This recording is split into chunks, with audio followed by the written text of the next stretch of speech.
మాజీ మంత్రి జోగి రమేష్ కుటుంబం ఇప్పుడు చిక్కుల్లో పడింది. వైసీపీ అధికారంలో ఉన్నప్పుడు జోగి రమేష్ రెచ్చిపోయారు. చంద్రబాబు ఇంటిపైకి దండెత్తారు. వందలాది వాహనాల్లో వెళ్లి దాడి చేసినంత ప్రయత్నం చేశారు. అప్పట్లో విపక్ష నేతగా ఉన్న చంద్రబాబు ఫిర్యాదు చేసినా వైసీపీ ప్రభుత్వం పట్టించుకోలేదు. ఇప్పుడు కూటమి ప్రభుత్వం అధికారంలోకి రావడంతో జోగి రమేష్ టార్గెట్ అయ్యారు.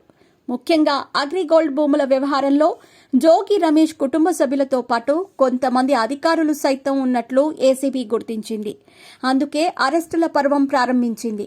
మంగళవారం వేకువజాము నుంచే ఇబ్రహీంపట్నంలోని జోగి రమేష్ ఇంట్లో ఏసీబీ అధికారుల బృందం తనిఖీలు చేసింది. కీలక రికార్డులను స్వాధీనం చేసుకుంది. ఈ సందర్భంగా జోగి రమేష్ కుమారుడు రాజీవ్ను ఏసీబీ అదుపులోకి తీసుకోవటం సంచలనం రేకెత్తించింది. అంబాపురం అగ్రిగోల్డ్ భూముల వ్యవహారంలో అక్రమాలకు పాల్పడ్డారని ఆరోపణల నేపథ్యంలో అదుపులోకి తీసుకున్నట్లు తెలుస్తోంది. ఈ భూములకు సంబంధించి 9 మందిపై కేసు నమోదైంది. A1గా రాజీవ్, A2గా జోగి రమేష్ బాబాయి వెంకటేశ్వరరావు పేరును చేర్చారు.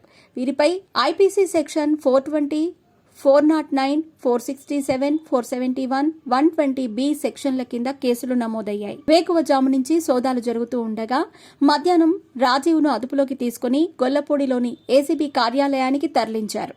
మొత్తం 9 మందిపై ఏసీబీ అధికారులు కేసు నమోదు చేశారు.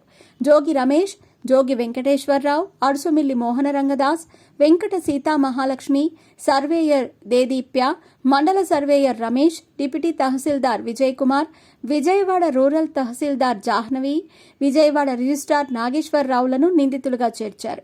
అగ్రిగోల్డ్ భూములను నిషేధిత జాబితా నుంచి మార్చి జోగి రమేష్ కుటుంబ సభ్యుల పేరిట మార్చారని ఆరోపణలు ఎదుర్కొంటున్న అధికారులపై ఏసీబీ కేసులు నమోదు చేయటం విశేషం. వేకువజాము నుంచి సోదాలు ప్రారంభమయ్యాయి. అయితే ఇంత వేగంగా అరెస్టులుంటాయని ఊహించలేదు. కానీ రికార్డులు పరిశీలించిన గంట వ్యవధిలోనే రాజీవ్ను ఏసీబీ అధికారులు అరెస్ట్ చేశారు. సిఐడి స్వాధీనంలో ఉన్న అగ్రిగోల్డ్ భూములను మరికొంతమందితో కలిసి తన పేరిట రిజిస్ట్రేషన్ చేయించుకున్నారని ఆరోపణలున్నాయి. దీనిపై రాజీవ్ మాట్లాడాడు. తన తండ్రిపై ఉన్న కక్షతోనే అరెస్ట్ చేశారని ఆరోపించారు. ప్రభుత్వం కక్ష సాధింపు చర్యలకు పాల్పడుతుందన్నారు. కేసును చట్టపరంగానే ఎదుర్కొంటామని స్పష్టం చేశారు.